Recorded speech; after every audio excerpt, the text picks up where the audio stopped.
L'histoire suivante est basée sur les récits de témoins oculaires de la vie de Jésus transcrits dans les saints évangiles, Matthieu, Marc, Luc et Jean. Marie-Madeleine en est la narratrice. Elle est présentée dans les Écritures comme l'un des disciples de Jésus. Son récit transmet avec émotion l'histoire vraie de cet homme qui a vécu il y a 2000 ans. Un acteur joue le rôle de Jésus. Et bien qu'aucun acteur n'en soit digne, tout a été fait pour que nous puissions comprendre et être enrichis par la vie de Jésus.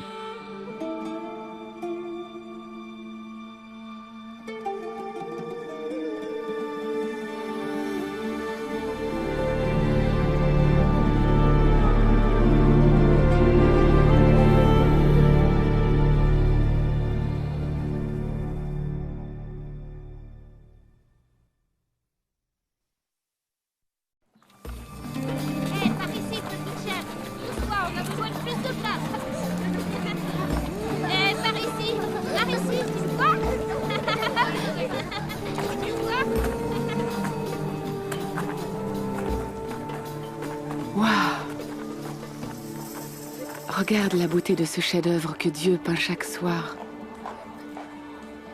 Ça me rappelle son immense amour pour moi, pour toi. Le Dieu qui créa tout ceci? Je doute vraiment qu'il me voie. Encore moins me connaisse.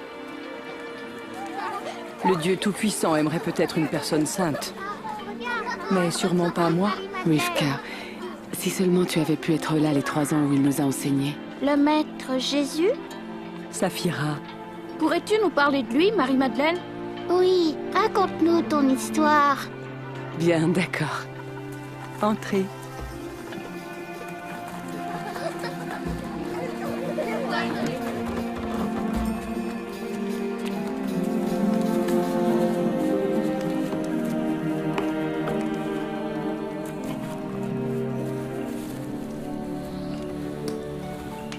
Bon, nous devons commencer au début.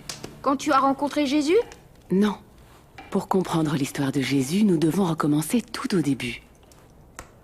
Comme nous l'enseignent les Saintes Écritures.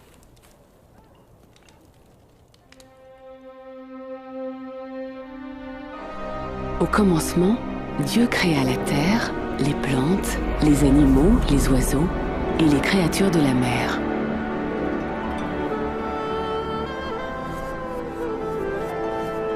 De la terre, il fit le premier homme, puis souffla dans ses narines le souffle de vie. Ce premier homme s'appela Adam. Dieu dit, « Il n'est pas bon que l'homme vive seul. Je lui ferai une compagne semblable à lui. » Alors, Dieu prit une des côtes d'Adam et en fit une femme appelée Ève. Non pas de sa tête pour le dominer, ni de ses pieds pour ne pas être écrasé par lui, mais de son côté pour être son égal, sous son bras pour être protégé et près de son cœur pour être aimé. Le Dieu d'amour créa l'homme et la femme pour refléter l'image de Dieu et pour vivre en harmonie avec lui. Il leur donna autorité pour dominer la création. Adam et Ève vivaient en présence de Dieu dans un magnifique jardin créé pour eux, appelé Éden. Dieu marchait et parlait avec eux dans le jardin. Il n'y avait ni souffrance, ni oppression, ni mort. Dieu dit à Adam, « Tu pourras manger de tous les arbres du jardin, mais tu ne mangeras pas de l'arbre de la connaissance du bien et du mal. Car le jour où tu en mangeras, tu mourras. »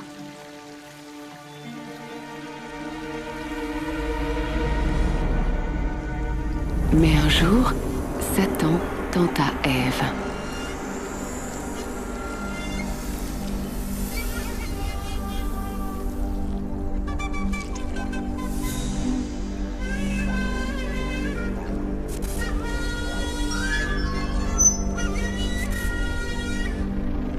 Elle prit le fruit, en mangea et en donna aussi à son mari qui était auprès d'elle. Et il en mangea.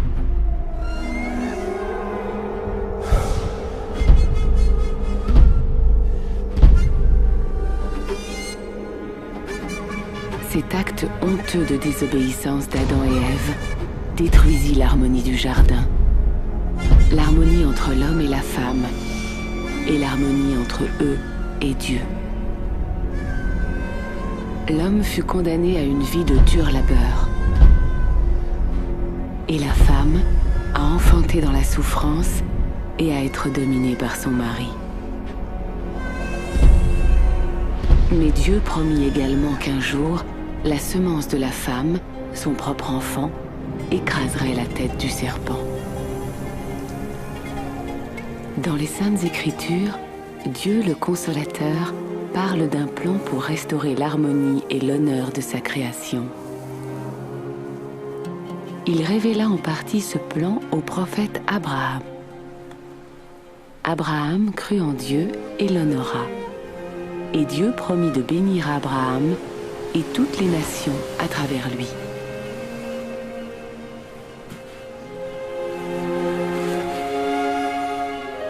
Il promit de lui donner de nombreux descendants, autant que de grains de sable sur les plages et d'étoiles dans le ciel.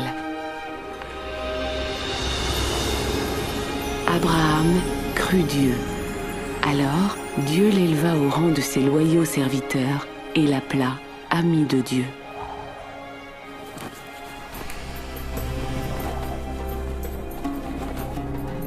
Un jour, Dieu testa Abraham. Il lui dit de prendre son fils et de le sacrifier. Abraham savait que c'était par son fils que Dieu lui avait promis une postérité et la bénédiction de toutes les nations. Mais il crut Dieu et lui obéit. Dieu appela. Abraham, je sais maintenant que tu m'obéis, car tu ne m'as pas refusé ton fils bien-aimé. Abraham vit tout près un bélier. Abraham l'offrit à Dieu en sacrifice à la place de son fils. Ce bélier, offert à la place du fils d'Abraham, était une image, un aperçu du plan de Dieu. Ce plan détruirait la malédiction du péché et de la mort, rétablissant sa relation intime avec l'homme et la femme. Les Saintes Écritures parlent de celui qui devait venir comme l'ultime sacrifice pour les péchés du monde. Les prophètes l'appelaient le Messie. Sa venue apporterait une grande bénédiction, car il viendrait en sauveur, prophète et roi. Ésaïe a décrit ce que le Messie ferait ici-bas. Celui que le Seigneur a choisi apportera la bonne nouvelle aux pauvres, guérira les cœurs brisés, libérera les captifs et les prisonniers, et proclamera que le temps est venu pour le Seigneur de sauver son peuple. Il y a des années, un homme appelé Jésus marcha sur cette terre. Était-il l'envoyé de Dieu pour écraser la tête du serpent, illuminer notre monde de ténèbres et changer notre malédiction en bénédiction? Était-il le Messie promis? Apporterait-il la rédemption à celui qui a peur, qui a honte ou qui se sent insignifiant?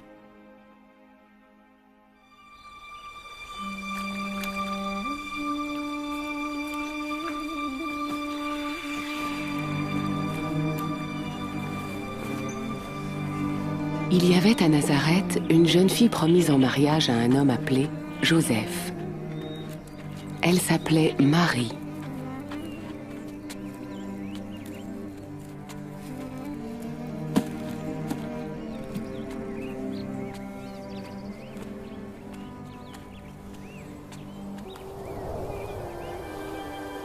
Le Seigneur est avec toi et t'a bénie. N'aie pas peur, Marie. Dieu t'a fait grâce. Tu seras enceinte et tu donneras naissance à un fils que tu appelleras Jésus. Mais je suis vierge. Comment est-ce possible? Le Saint-Esprit viendra sur toi, et la puissance de Dieu te couvrira de son ombre. L'enfant que tu porteras sera grand et appelé Fils du Très-Haut. Même Élisabeth, ta parente, attend un enfant malgré son âge avancé. Et celle qu'on appelait stérile en est à son 6e mois. Car rien n'est impossible avec Dieu.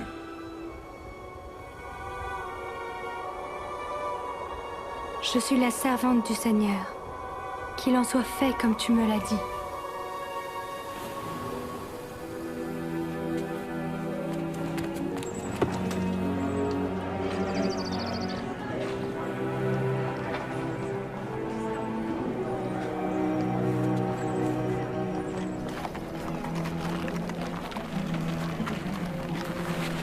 Alors, Marie courut rendre visite à sa cousine, Élisabeth.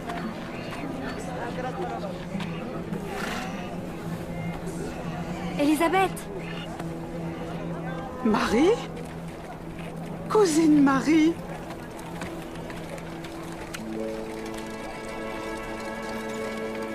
Oh, c'est vrai! Tu es la plus bénie d'entre toutes les femmes. Et béni soit l'enfant que tu portes. Pourquoi ai-je, moi, le privilège que la mère de mon Seigneur vienne auprès de moi? Car dès que tu m'as salué, le bébé que je porte a sauté de joie. Mon cœur loue le Seigneur. Mon âme est heureuse à cause de Dieu, mon Sauveur, car il ne m'a pas oubliée, moi, son humble servante. Désormais, les gens m'appelleront bienheureuse. Marie resta 3 mois chez Élisabeth.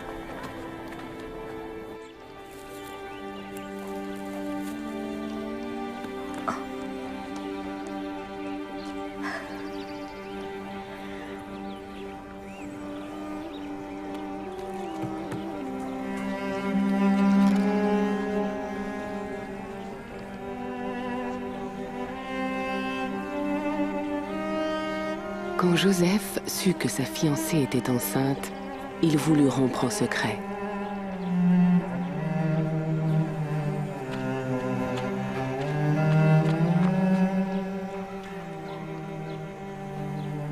Mais Dieu envoya un ange en songe à Joseph. Ne crains pas de prendre avec toi Marie, ta femme, car l'enfant qu'elle a conçu vient du Saint-Esprit. Elle donnera naissance à un fils, et tu l'appelleras Jésus, parce que il sauvera son peuple de ses péchés.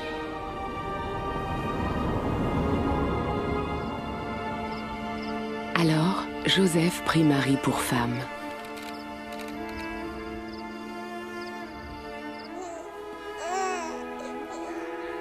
Jésus naquit à Bethléem, là où l'on gardait les animaux, car il n'y avait pas de place pour Marie et Joseph à l'auberge.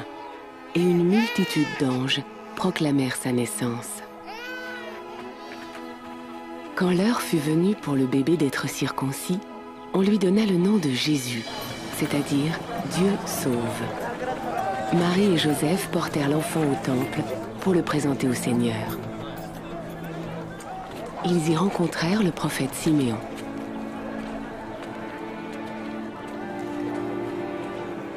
Cet enfant est destiné à amener la chute et le relèvement de beaucoup, et à devenir un signe qui provoquera la contradiction et révélera la pensée des cœurs.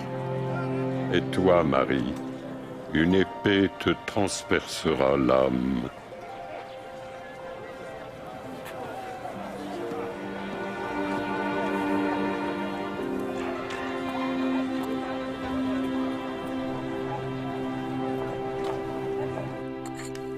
En entendant son histoire, je sus que Jésus ne serait pas un homme ordinaire. Que voulait dire l'ange lorsqu'il appela Jésus le Fils du Très-Haut? Sûrement pas que Dieu avait des relations avec une femme. Non, non, non, non. Rappelle-toi, Marie était vierge. La conception de Jésus était un véritable miracle du Saint-Esprit. Dieu est capable de tout faire. Ne crois-tu pas cela? Malgré son origine miraculeuse, Jésus est né d'une femme comme toi et moi. Mais il était tellement plus. Éloignez-vous du péché! Faites-vous baptiser et Dieu pardonnera vos péchés! Dieu lui-même le dit, lorsque Jean le Baptiste, le fils d'Élisabeth, baptisait hommes et femmes dans la rivière du Jourdain. Moi, je vous baptise dans l'eau. Mais un autre, bien plus puissant que moi, arrivera. Je ne suis pas digne de délier la courroie de ses sandales. C'est lui qui vous baptisera du Saint-Esprit et de feu.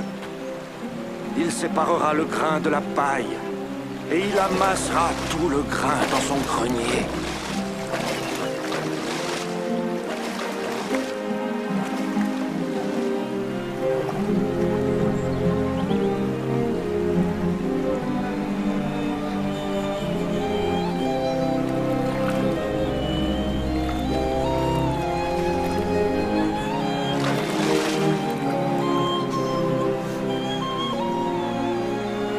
Et l'Esprit Saint descendit sur Jésus sous la forme d'une colombe.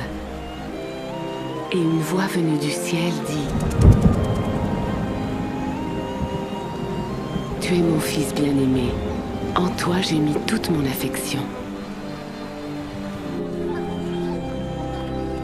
Après son baptême, Jésus traversa les villes en enseignant, et son message renforçait son autorité.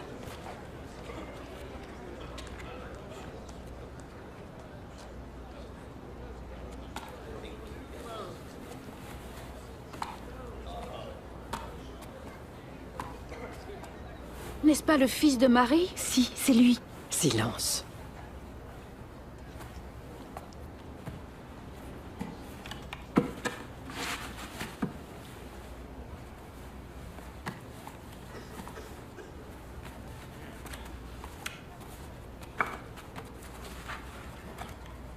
L'Esprit du Seigneur est sur moi. Il m'a choisi pour annoncer la bonne nouvelle aux pauvres. Il m'envoie proclamer la délivrance aux captifs, le recouvrement de la vue aux aveugles, pour donner la liberté aux opprimés et proclamer l'année de grâce accordée par le Seigneur. Il parle bien.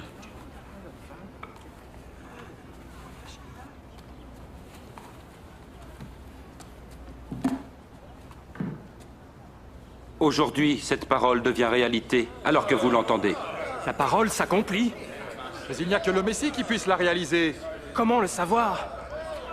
Ces paroles en firent s'interroger plus d'un. Et par ces miracles, beaucoup crurent.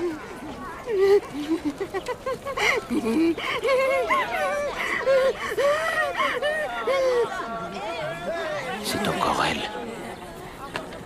Ça la reprend.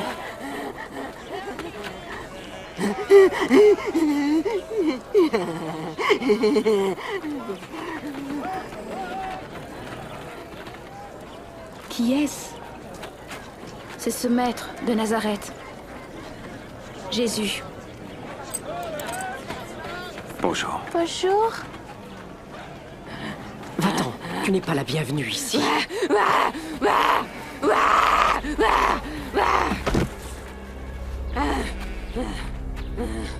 Maître, laisse-la. Tu ne devrais même pas t'abaisser à la regarder.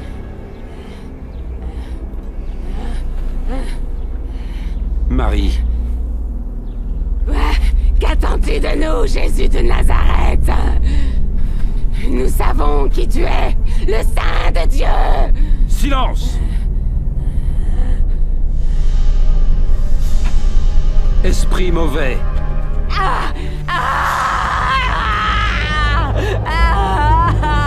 Sortez de cette femme.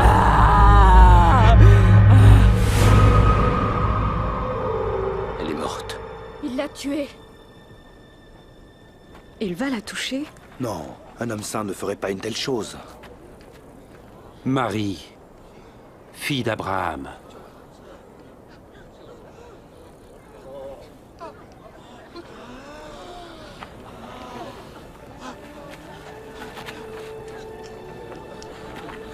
Elle va bien? Elle est vivante. C'est un miracle. Qui est cet homme? Même les esprits lui obéissent. C'est un miracle.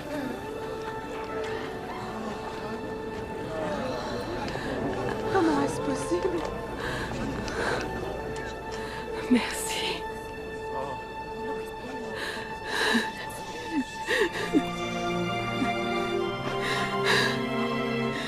Merci.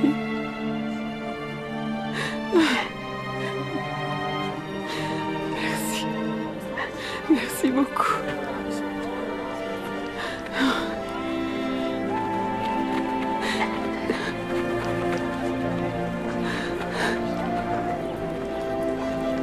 À partir de ce jour, j'ai voulu le suivre.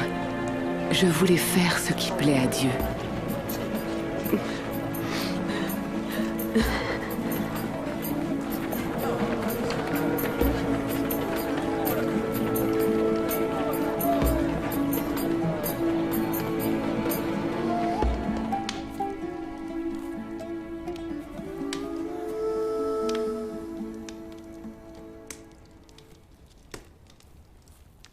J'ai vécu longtemps dans la honte.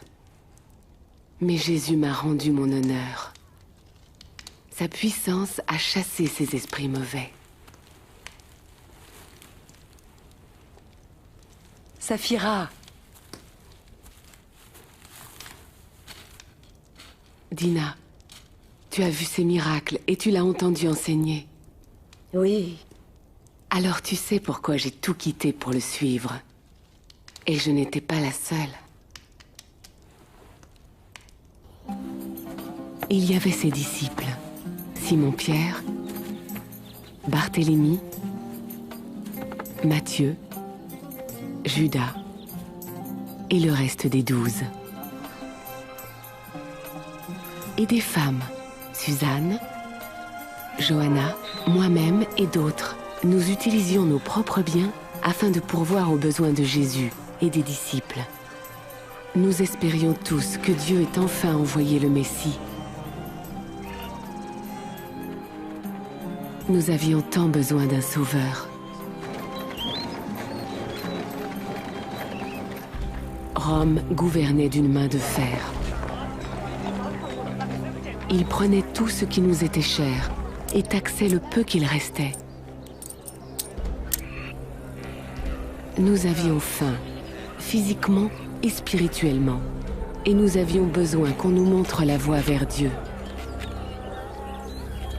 Après des années de déception et de lutte, peu d'entre nous espéraient encore. Mais Jésus semblait amener l'espoir sur son passage.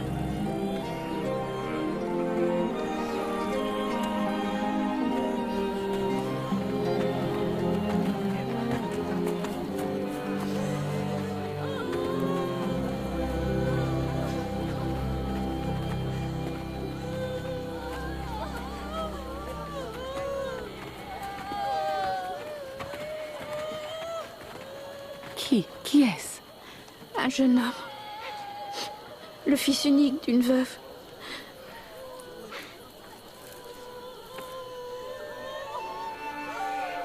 Jeune homme, lève-toi.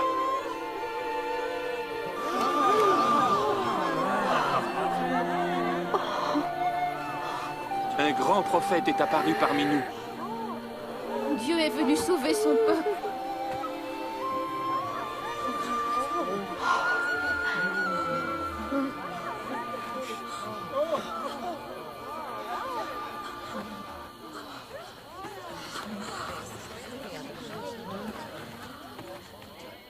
Heureux vous les pauvres, car le royaume de Dieu est à vous. Heureux vous qui avez faim, car vous serez rassasiés. Heureux vous qui pleurez maintenant, car vous rirez.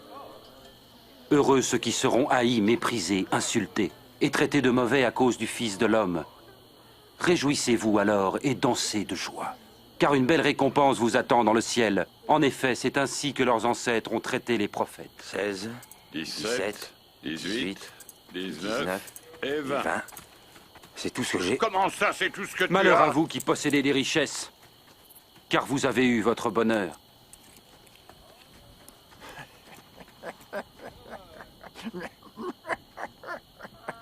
Il ne veut pas être riche. Il est fou. Malheur à vous qui riez maintenant, car vous connaîtrez le deuil et les larmes. Malheur à vous quand tous les hommes disent du bien de vous, car leurs ancêtres ont fait pareillement avec les faux prophètes. Mais je vous dis à vous qui m'écoutez, aimez vos ennemis. Faites du bien à ceux qui vous haïssent. Bénissez qui vous maudit. Priez pour ceux qui vous calomnient.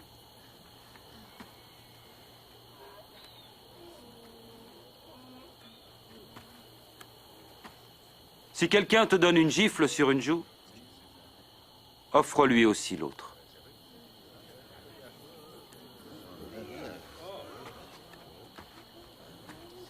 Et à qui te prend ton manteau, ne refuse pas non plus ta chemise. Et donne à tous ceux qui te demandent. Et si quelqu'un te prend ton bien, ne lui demande pas de te le rendre. Faites aux autres ce que vous voudriez que l'on fasse pour vous. Si vous aimez seulement ceux qui vous aiment, quelle reconnaissance en attendre? Même les pécheurs aiment ceux qui les aiment. Et si vous ne faites du bien qu'à ceux qui vous en font, quelle reconnaissance vous en a-t-on? Les pécheurs en font autant. Comment a-t-il pu le toucher Et lui adresser la parole? Ça me dégoûte. Non.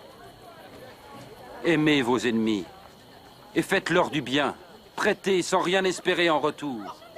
Alors votre récompense sera grande. Et vous serez les fils du Très-Haut. Parce qu'il est lui-même bon pour les ingrats et les méchants. Soyez généreux, tout comme votre Père est généreux.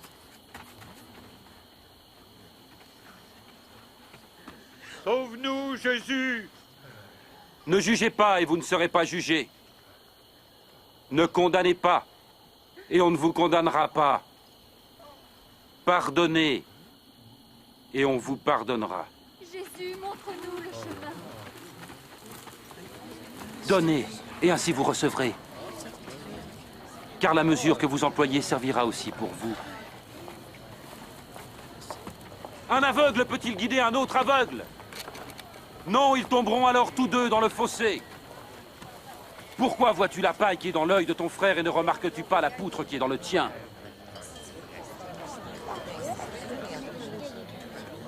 Oh maître, guide nos pas.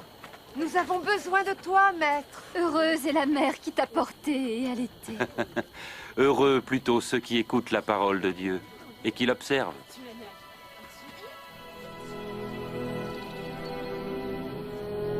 Jésus enseignait que Dieu traite même les pires pécheurs, non comme des ennemis à détruire, mais comme des brebis perdues, qu'il veut sauver et ramener dans son troupeau.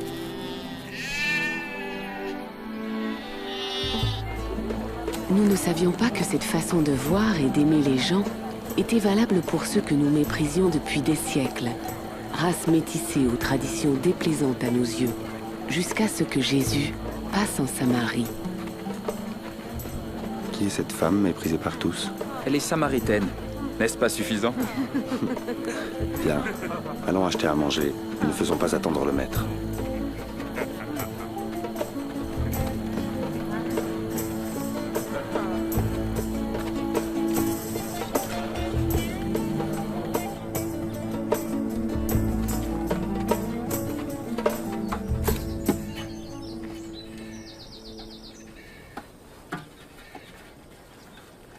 Me donneras-tu à boire? Tu es un juif. Je suis une femme samaritaine. Comment peux-tu me demander à boire? Si tu connaissais le don de Dieu et qui est celui qui te demande à boire, c'est toi qui lui demanderais et il te donnerait de l'eau vive. Seigneur, tu n'as pas de vase et le puits est profond. Où trouverais-tu cette eau? C'est notre ancêtre Jacob qui nous a donné ce puits. Il en a bu, ainsi que ses enfants et son troupeau. Te prendrais-tu pour plus grand que Jacob? Quiconque boit de cette eau aura encore soif. Mais celui qui boit l'eau que je lui donne n'aura plus jamais soif. L'eau que je donne deviendra en lui une source vive qui jaillira jusque dans la vie éternelle. Seigneur, Donne-moi de cette eau, afin que je n'ai plus jamais soif, et que je ne vienne plus puiser ici. Va, appelle ton mari et reviens. Je n'ai pas de mari. Tu as raison de dire que tu n'as pas de mari. Tu as été marié à 5 hommes, et celui avec qui tu vis n'est pas vraiment ton mari. Tu m'as dit la vérité. Je vois que tu es un prophète. Mes ancêtres samaritains adoraient Dieu sur cette montagne. Mais vous, les Juifs, dites que c'est à Jérusalem qu'il faut adorer Dieu. Crois-moi, femme. L'heure viendra où les gens n'adoreront le Père ni sur cette montagne ni à Jérusalem. Vous, Samaritains, ne savez pas trop qui vous adorez. Mais l'heure vient, et est déjà là, où par la puissance de l'Esprit de Dieu, les gens adoreront le Père tel qu'il est vraiment, lui offrant l'adoration pure qu'il veut. Dieu est esprit, et c'est seulement par la puissance de son esprit qu'on peut l'adorer tel qu'il est vraiment. C'est cette femme? Pourquoi est-ce qu'il lui parle? Sait-il qui elle est? Je sais que le Messie viendra. Et lorsqu'il viendra, il nous dira toutes choses. Je le suis.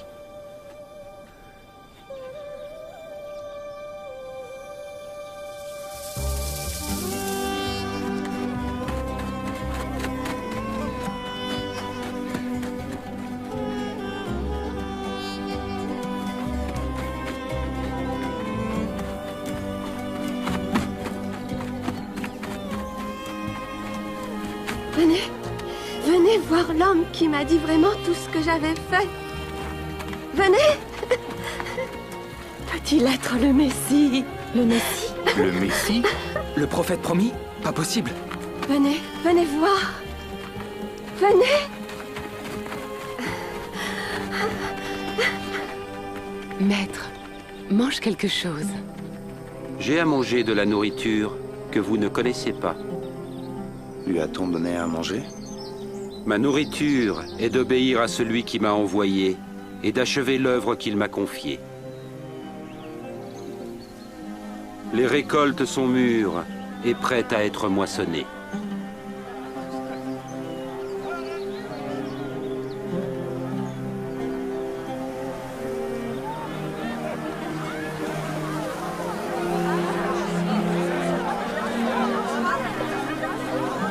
Regardez tout ce qui arrive. La bonne nouvelle est aussi pour les Samaritains?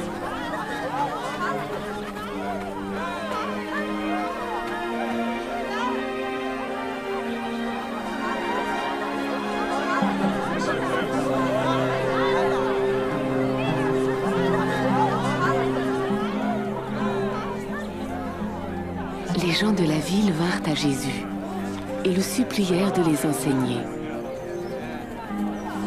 Nous restâmes 2 jours, et de nombreux Samaritains crurent en lui.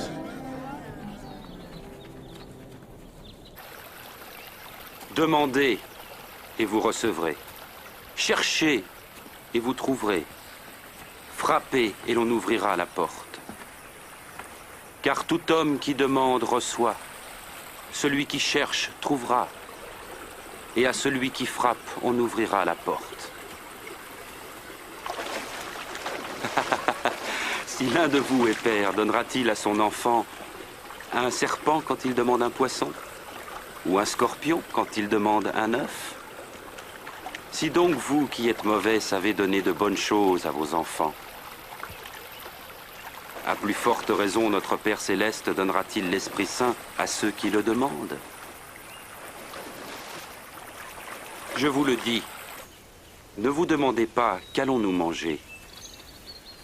Avec quoi allons-nous nous habiller? Car la vie est plus que la nourriture, et le corps plus que le vêtement. Observez les corbeaux. Ils ne sèment, ni ne moissonnent, ils n'ont ni cellier, ni grenier, et Dieu les nourrit.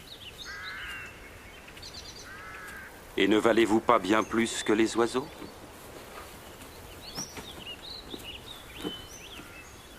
Qui d'entre vous peut, à force d'inquiétude, prolonger tant soit peu sa vie? Si donc vous êtes sans pouvoir même pour si peu, pourquoi vous mettre en souci du reste? Observez ces lys et comment ils croissent. Ils ne filent ni ne tissent. Et pourtant Salomon lui-même, dans toute sa gloire, n'a jamais été vêtu comme l'un d'eux. Si Dieu revêt ainsi l'herbe des champs qui demain sera jetée dans le feu, il fera donc bien plus pour vous, aux gens de peu de foi. Fais grandir notre foi. Si votre foi était grosse comme une graine de moutarde, vous pourriez dire à l'arbre qui est là, déracine-toi et va te planter dans la mer, et il vous obéirait.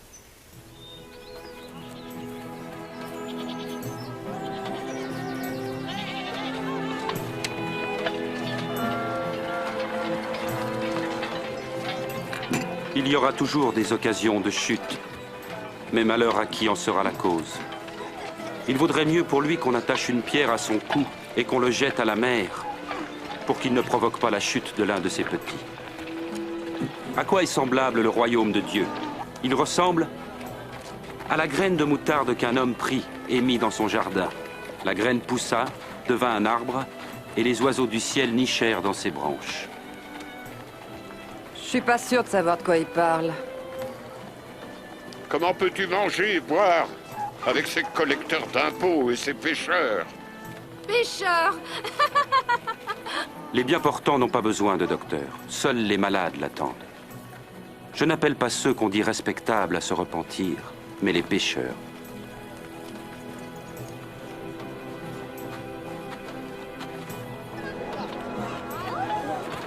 Il vient. C'est lui. Regardez. Jésus! Jésus! Je te prie de sauver ma fille unique. Oh, maître, aie pitié.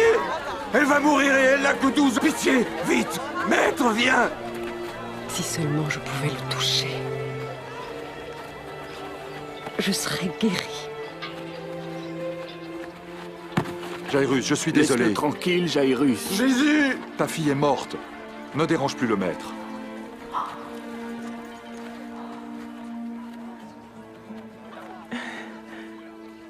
Ne crains rien. Crois seulement et ta fille guérira.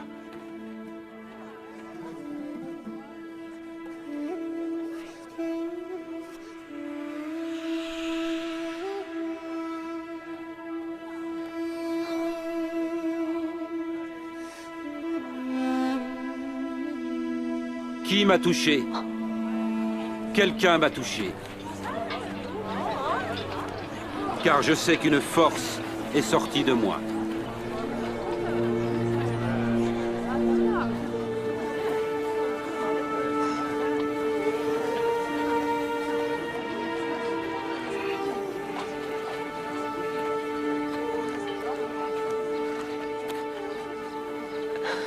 C'est moi qui t'ai touché. Je souffre d'une perte de sang depuis 12 ans. J'ai dépensé tout ce que j'avais chez des médecins en vain.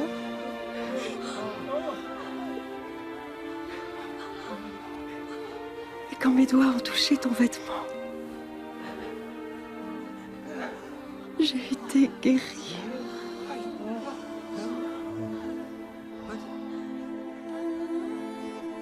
Ma fille.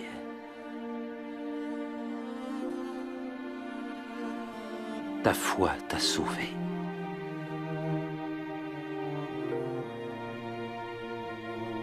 Va en paix.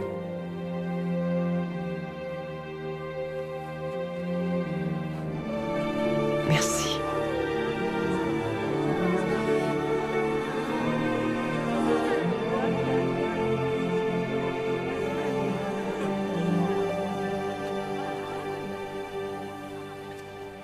Il l'a appelée fille? Oui, quelqu'un qui, selon nos lois, a été impur pendant 12 ans.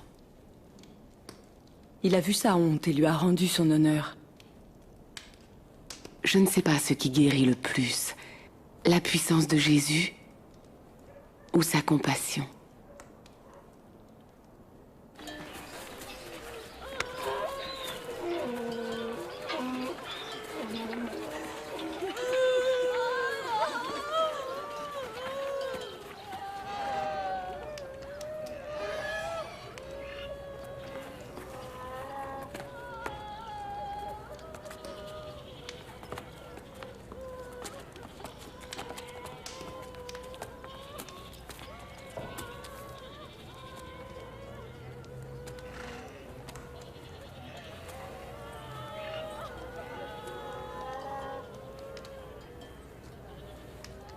Ne pleure pas. Elle n'est pas morte, elle est endormie.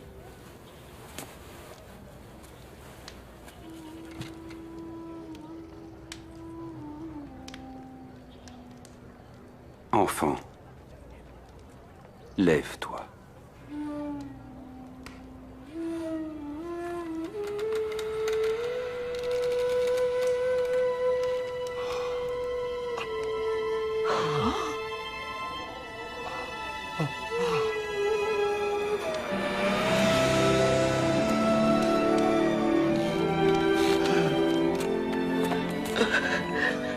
Donnez-lui à manger.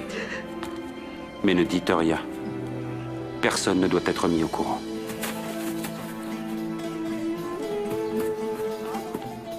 Elle est vivante. La fille de mon maître. Jésus lui a rendu la vie. Oh, loué soit Dieu. Elle est vivante.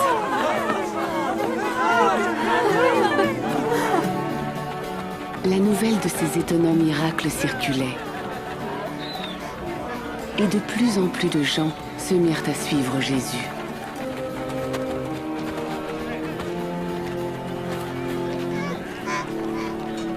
Maître, dis-leur de s'en aller. Renvoie-les dans les fermes et les villages des environs, pour qu'ils se logent et se ravitaillent. Cet endroit est désert. Donnez-leur vous-même à manger. Mais nous n'avons rien à part 5 pains et 2 poissons.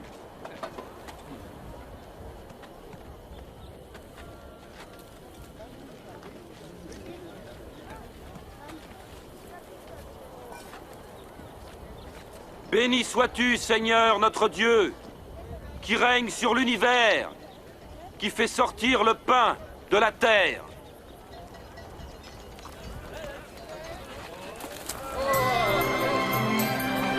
C'est un miracle. C'est incroyable! Tous purent manger à satiété.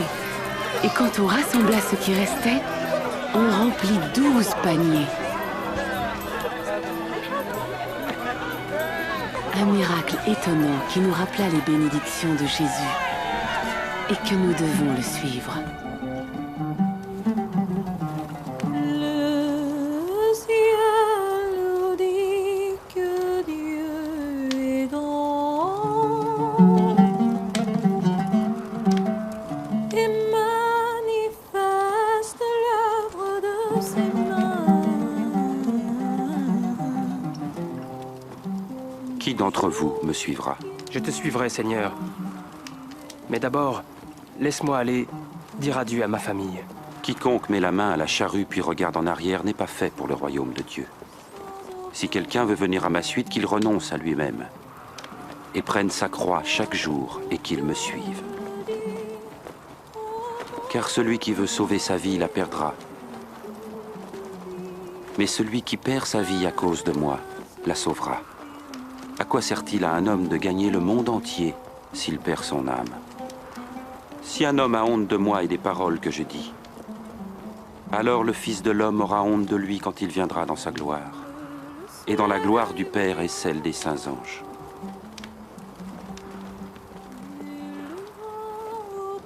Je vous le dis, certains d'entre vous ne mourront pas avant d'avoir vu le règne de Dieu.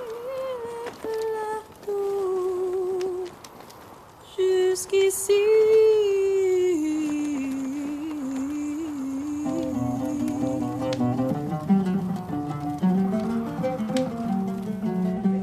N'ayez pas peur, petit troupeau, car votre Père a trouvé bon de vous donner le royaume. Vendez ce que vous possédez et distribuez-en le produit aux pauvres.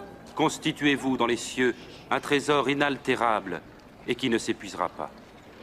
Aucun voleur ne pourra l'atteindre et aucune mythe l'entamer. Car là où est votre trésor, là aussi sera votre cœur.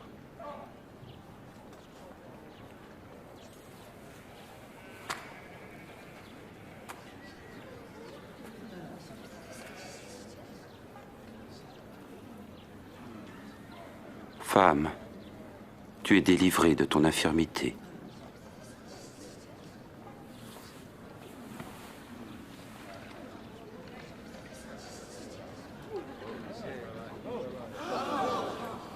Regardez! Elle est guérie! C'est un miracle! Oui, un miracle! Venez voir! Un autre miracle! Loué sois-tu, maître. Louons le Seigneur. 18 ans de misère. Merci, maître. Il y a 6 jours pour le travail, tu l'ignorais. Viens donc te faire guérir un de ces jours-là. Mais pas le jour du sabbat. C'est vrai? Bande d'hypocrites! Chacun de vous détache bien son âne ou son bœuf de la mangeoire pour le mener à l'abreuvoir le jour du sabbat. Regardez cette fille d'Abraham, que Satan tenait liée depuis 18 ans. Ne fallait-il pas la délivrer en ce jour du sabbat?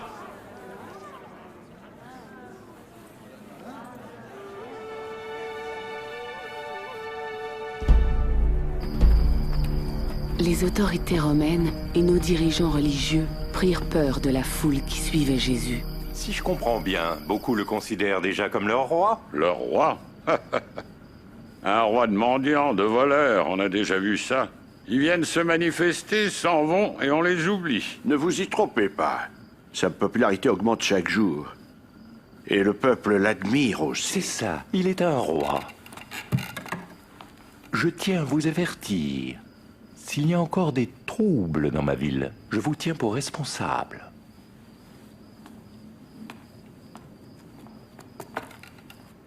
Il a peut-être raison.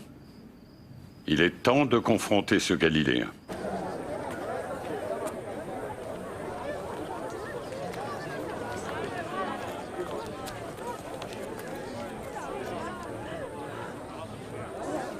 C'est pas beaucoup, ça. Seulement 2 petites pièces. Allez, donne un peu plus.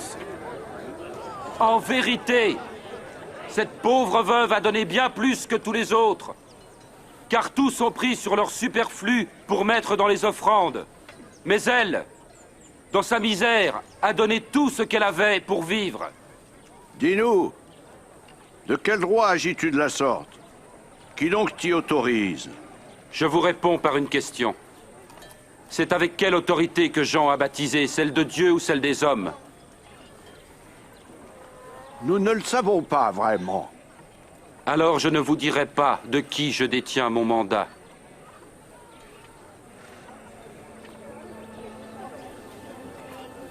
Mais au lieu d'y voir la compassion de Jésus, ses ennemis ne cherchaient qu'une raison pour l'accuser.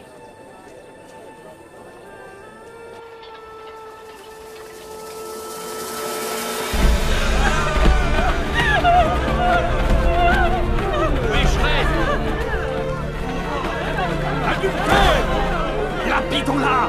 Catin! Maître, cette femme a été prise en flagrant délit d'adultère. Dans notre loi, Moïse a prescrit qu'une telle femme soit lapidée à mort. Oui! Lapidons-la! Lapidons-la! Lapidons-la! Adultère! Qu'en dis-tu?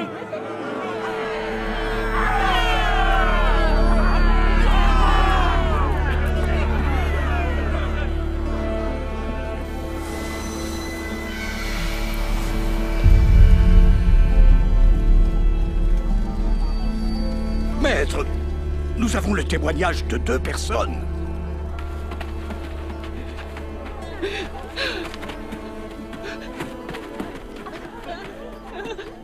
Que faisons-nous donc de cette femme?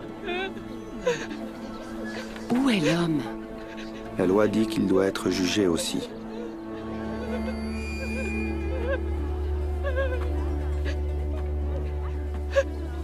Que celui d'entre vous qui est sans péché lui jette la première pierre.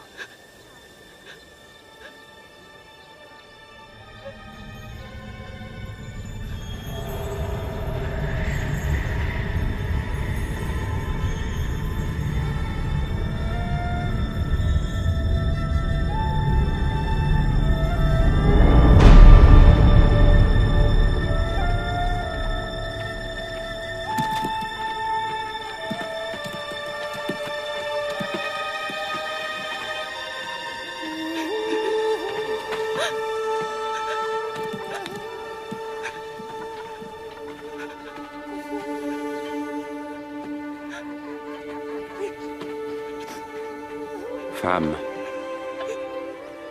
où sont-ils? Personne ne t'a condamné? Personne, Seigneur. Alors je ne te condamne pas non plus.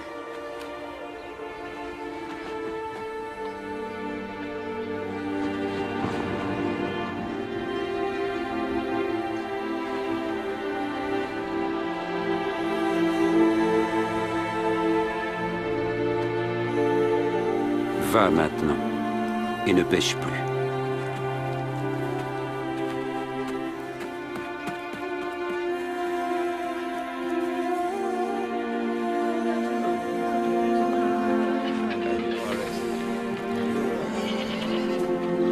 Je veux le voir. Monte sur mes épaules. Là, tu le vois? Ah oui, je vois Jésus. Il défie la loi. Un jour, un homme sortit pour semer. Brisons le sabbat. Et tandis qu'il semait, du grain tomba sur le chemin. Fréquentons les pécheurs. Si nous le laissons continuer ainsi, tout le monde croira en lui. Et les autorités romaines viendront détruire notre temple et notre nation. Elle dessécha par manque d'humidité. Ils ne purent piéger Jésus, ni réfréner ses disciples.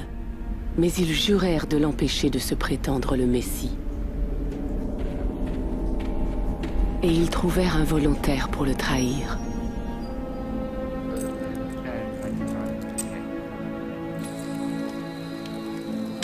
Jésus allait souvent prier avec ses disciples sur le mont des Oliviers. Cette nuit-là, il semblait profondément troublé.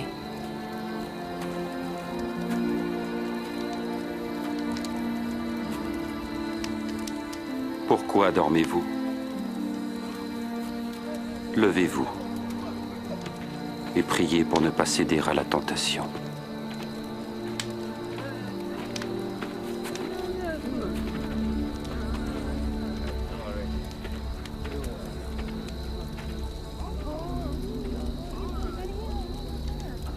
Judas.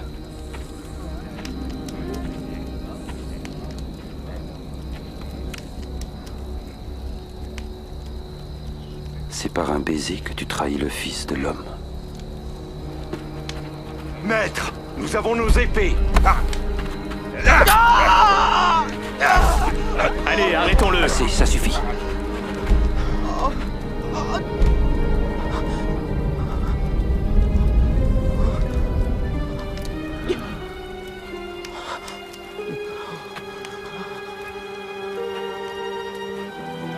Vous êtes venus avec des épées et des gourdins comme pour un bandit.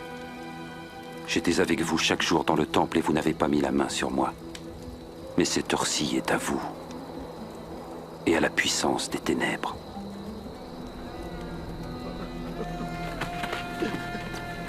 Arrêtez-le! Son ami l'a trahi? L'un de ses propres disciples? Quelqu'un que nous connaissions bien et en qui nous avions confiance. Gardez-le bien. Cette nuit-là, les gardes rirent de lui et le frappèrent. Dis-nous qui te frappe. Prophétise donc. Qui va te frapper? Arrêtez! J'ai dit arrêtez! Emmenez-le au conseil.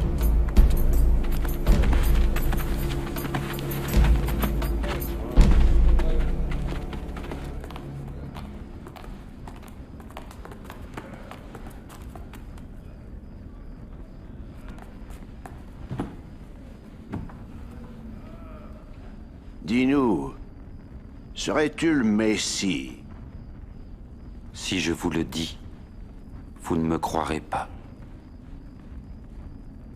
Et si je vous pose la question, vous n'y répondrez pas. Mais dès maintenant, le Fils de l'homme sera assis à la droite du Dieu très puissant. Tu es donc le Fils de Dieu? Oui, tu le dis. Qu'avons-nous encore besoin de témoins? De quel roi parle-t-il ainsi?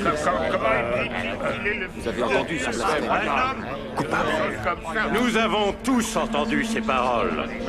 Qu'en c'est bon. Amenons-le devant Pilate. Allez! Oui, emmenez-le! Alors, ils le menèrent devant le gouverneur romain, Ponce Pilate. Gouverneur sans pitié, Pilate était responsable de la crucifixion de milliers d'hommes. Et que cherchez-vous ici, d'aussi bonne heure le matin? Cet homme jette le trouble parmi notre peuple. Il a causé une émeute au marché du temple. Il est coupable. Il conseille de ne pas payer d'impôts à l'empereur. Et il prétend être le Messie, un roi. Un roi? Serais-tu le roi des Juifs? Tu le dis. Nous n'avons de roi que l'empereur. Selon notre loi, il doit mourir parce qu'il s'est fait fils de Dieu.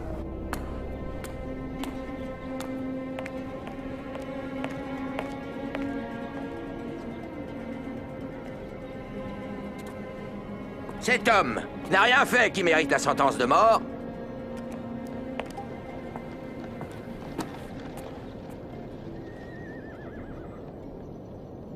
Je vais le faire fouetter et le relâcher.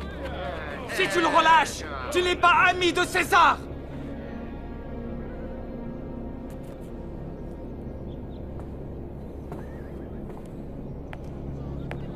Crucifie-le! Oui, crucifie-le! Toi, fouettez-le!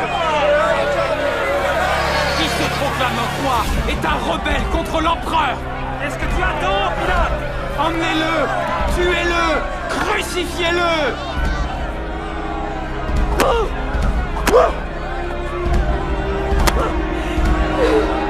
Il n'a rien fait de mal!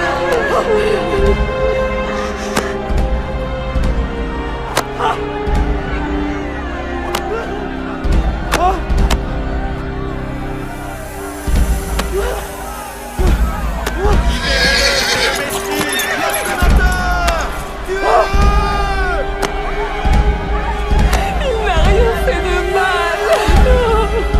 Pourquoi le torturez-vous? Libère-le!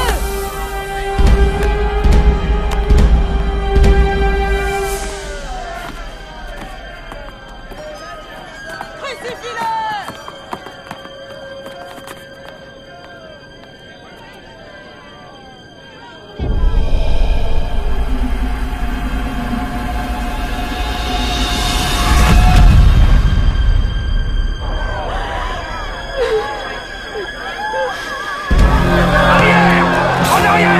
Arrière! Écartez-vous! N'approchez pas de lui!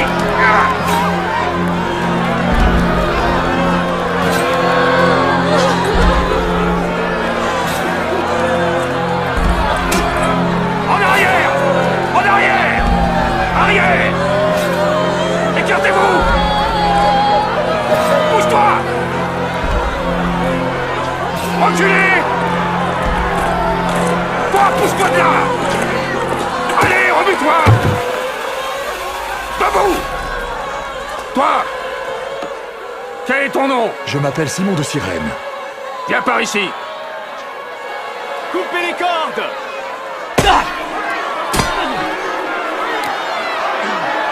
Toi, porte-la! Allez, avance! Arrière! Arrière! Laisse-le!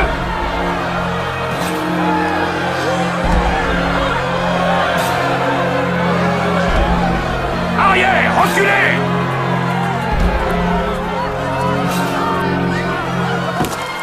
Nous pleurons pour toi, Seigneur. Bois ceci. Bois. Bois, Seigneur. Femme de Jérusalem, ne pleurez pas pour moi, mais plutôt pour vous-même et pour vos enfants. Car je vous le dis, si l'on traite ainsi le bois vert, que fera-t-on du bois mort? Que Dieu te vienne en aide. Nous prierons pour toi.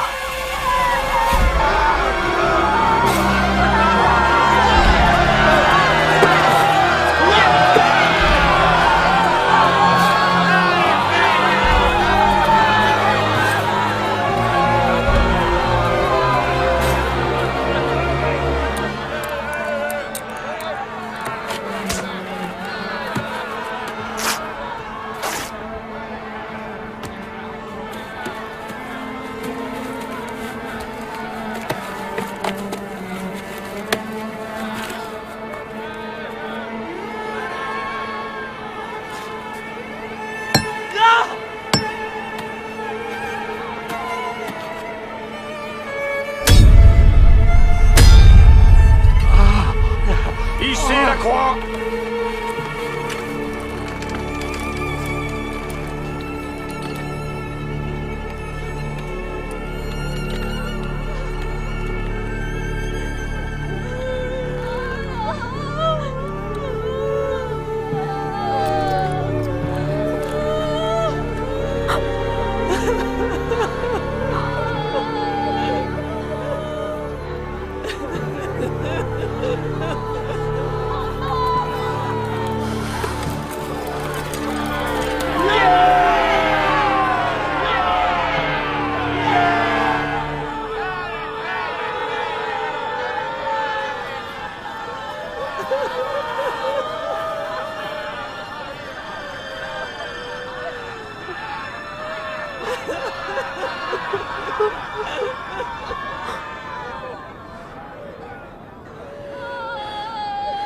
Mon père, pardonne-leur,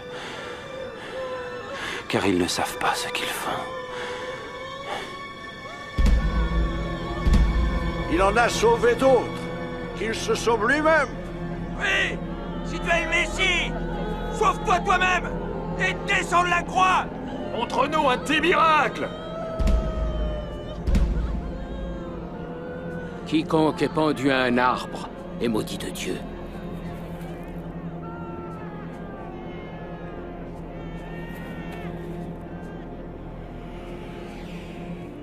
Pour moi, une épée me transpercera l'âme. Et toi, Marie, une épée te transpercera l'âme.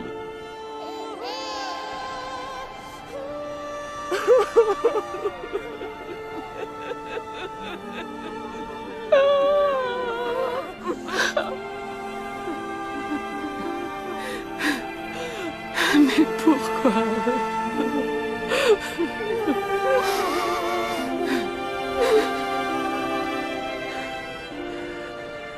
N'es-tu pas le Messie?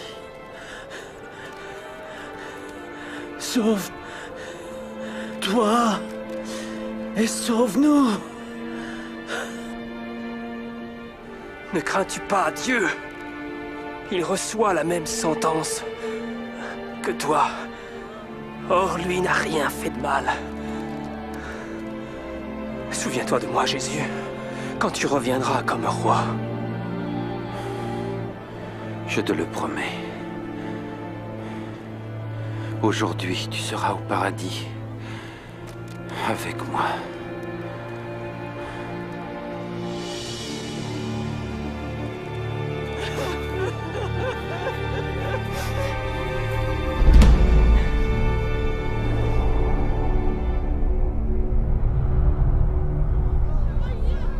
Vers midi, le ciel s'assombrit pendant 3 heures.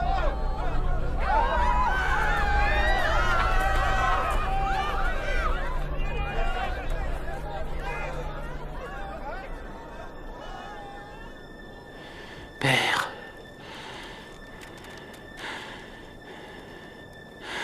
entre tes mains, je remets mon esprit.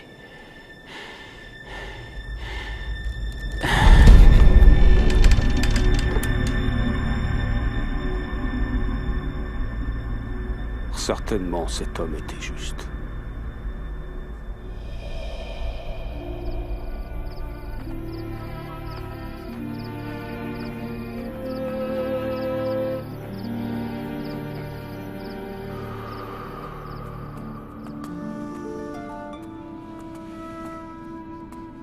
Il y avait au conseil religieux un homme juste qui n'avait pas pris part à la condamnation de Jésus. Cet homme s'appelait Joseph d'Arimathée. Il obtint la permission de Ponce Pilate de déposer le corps de Jésus dans une tombe proche de là, avant le début du sabbat, au coucher du soleil.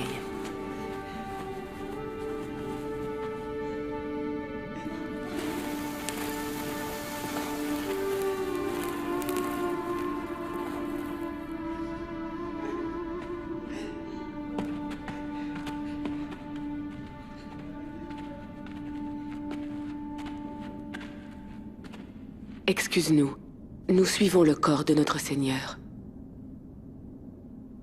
Vous êtes les bienvenus. Mais venez, le sabbat approche.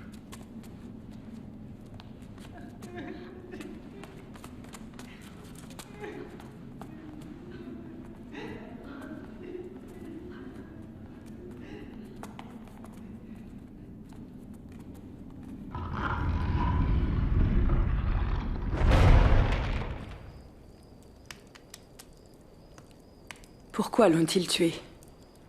S'il était de Dieu, pourquoi les a-t-il laissés le tuer? J'ai posé toutes ces questions. Jésus avait autorité sur les esprits mauvais, même les morts l'écoutaient. N'aurait-il pas pu les arrêter? Je l'ai suivi pendant 3 ans, espérant qu'il était le Messie promis. Maintenant qu'il était parti,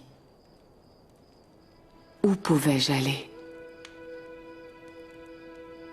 Elle est triste, cette histoire.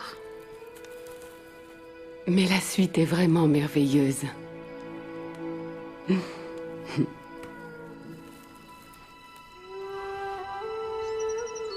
Tôt le dimanche matin, le 3e jour après que Jésus ait été crucifié, nous sommes retournés à la tombe avec les épices préparées pour oindre son corps.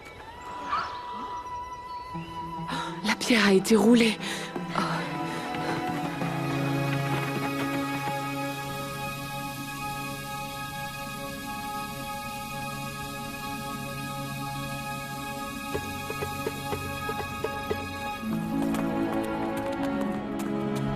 Jean, Jacques, Pierre, écoutez, la pierre était roulée. Nous sommes entrés et il n'y avait plus rien, plus de corps. Ils ont enlevé le Seigneur de la tombe et nous ne savons pas où ils l'ont mis. Plus de corps? Comment est-ce possible? Allez donc voir vous-même.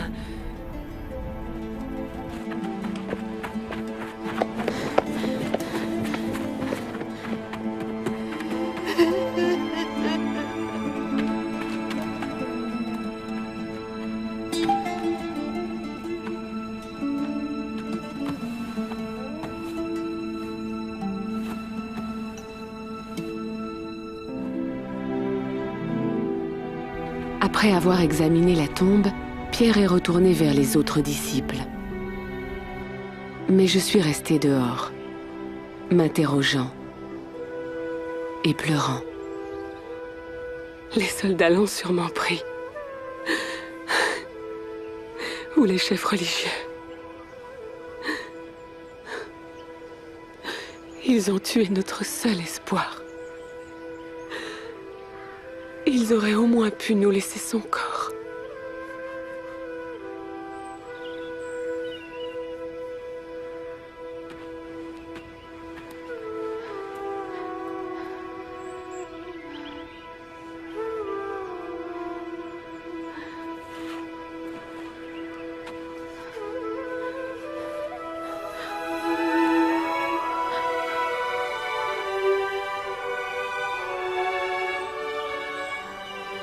Femme, pourquoi pleures-tu?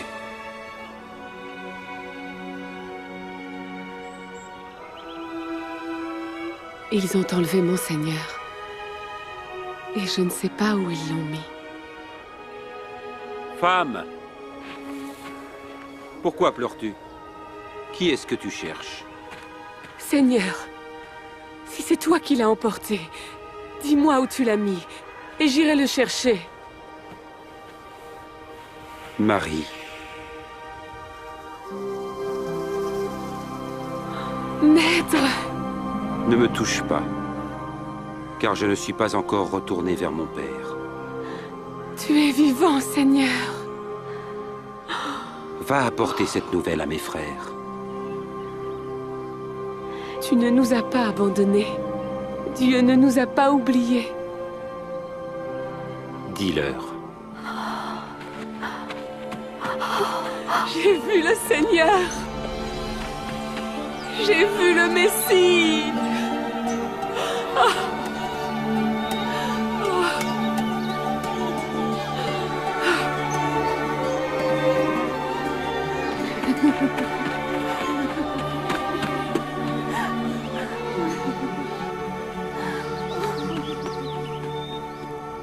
Il était vivant? Oui. Comment? La mort ne pouvait le garder. Alors pourquoi devait-il mourir? Pour vaincre la mort. Oh, je ne compris pas ce jour-là. Mais par la suite, Jésus nous apparut plusieurs fois. Et nous enseigna. Bien avant la venue de Jésus, les prophètes prédirent dans les Écritures que le Messie promis souffrirait. Ésaïe avait écrit « Il était blessé pour nos péchés, brisé pour nos iniquités. Le châtiment qui nous donne la paix est tombé sur lui, et c'est par ses meurtrissures que nous sommes guéris. » Le prophète Moïse déclara « Quiconque est pendu à un arbre est maudit de Dieu. » Quand Jésus mourut sur la croix, il prit sur lui notre malédiction, la mienne, du péché et de la mort. Son sacrifice et sa résurrection nous ont libérés de l'emprise du péché, de la puissance des ténèbres et d'une vie de crainte et de honte.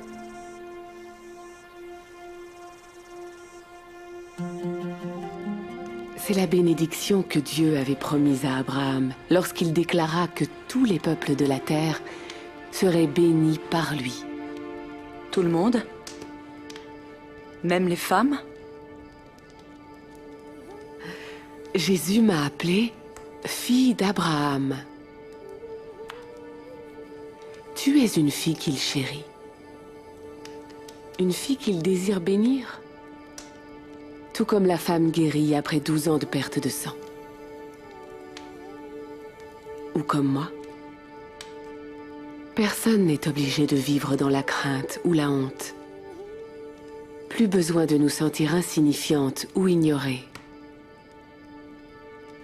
Jésus a dit de lui-même « L'Esprit du Seigneur est sur moi. Il m'a choisi pour annoncer la bonne nouvelle aux pauvres. Il m'envoie proclamer la délivrance aux captifs, le recouvrement de la vue aux aveugles, pour donner la liberté aux opprimés et proclamer l'année de grâce accordée par le Seigneur. »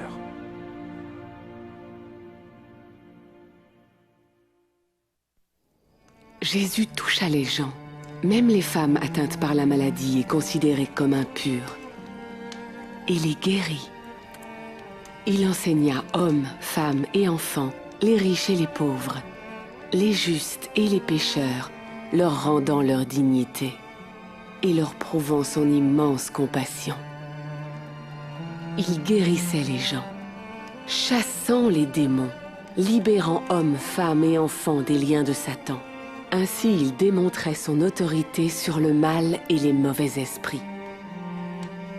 Jésus ramena à la vie des filles et des fils, montrant son pouvoir, même sur la mort. Et bien que Satan et les esprits mauvais crurent à leur victoire, lorsque Jésus fut cloué sur la croix, Jésus ressuscita d'entre les morts, triomphant de toutes les puissances du mal et de la mort. Alors c'était le Messie? Seul le Messie promis et envoyé par le Dieu Tout-Puissant pouvait faire les miracles que Jésus fit.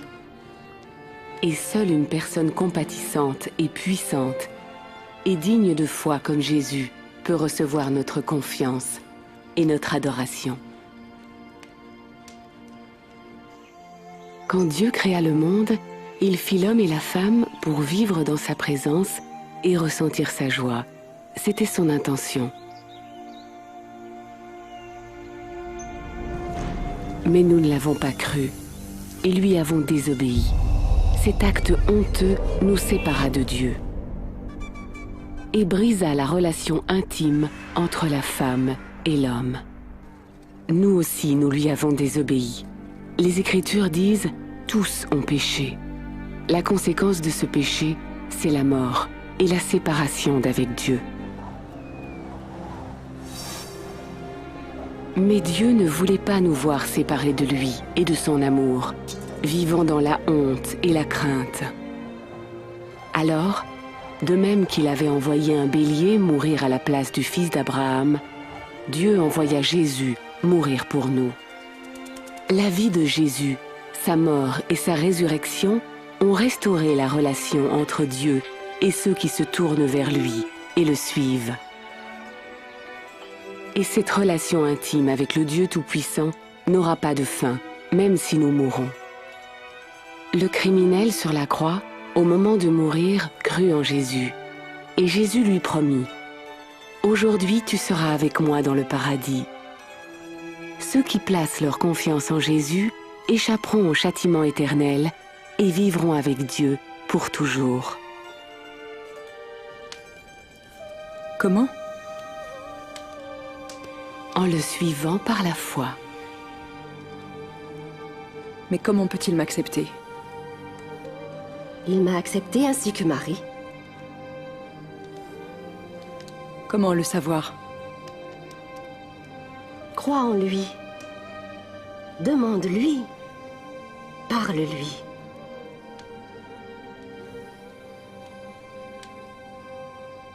Dieu, mon Père dans les cieux, tu es saint et juste. Merci car tu m'aimes. J'ai péché contre toi. Merci d'avoir envoyé le Messie promis, Jésus. Chasser la honte et la culpabilité. Merci car il est mort à ma place. Je veux suivre mon Sauveur vivant. Merci de me pardonner et de m'accepter.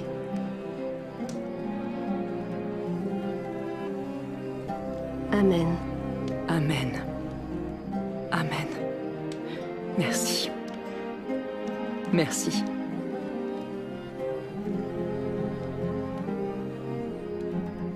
Jésus dit, « Mes brebis entendent ma voix. Je les connais et elles me suivent. » Il te connaît, Rivka. Et il t'aime. C'est le début d'une relation éternelle qui grandit. Plus nous le connaissons et lui faisons confiance. Nous grandissons en obéissant à sa parole. En le priant par la foi. Et en étant avec ceux qui le suivent. Et nous parlons de lui aux autres, gardant en tête ce que Jésus a dit. Que Dieu vous bénisse et vous garde. J'ai reçu les pleins pouvoirs dans le ciel et sur la terre. Allez donc dans le monde entier, faites des disciples parmi tous les peuples. Baptisez-les au nom du Père, du Fils et du Saint-Esprit. Apprenez-leur à obéir à tout ce que je vous ai prescrit. Et je suis moi-même avec vous chaque jour jusqu'à la fin du monde.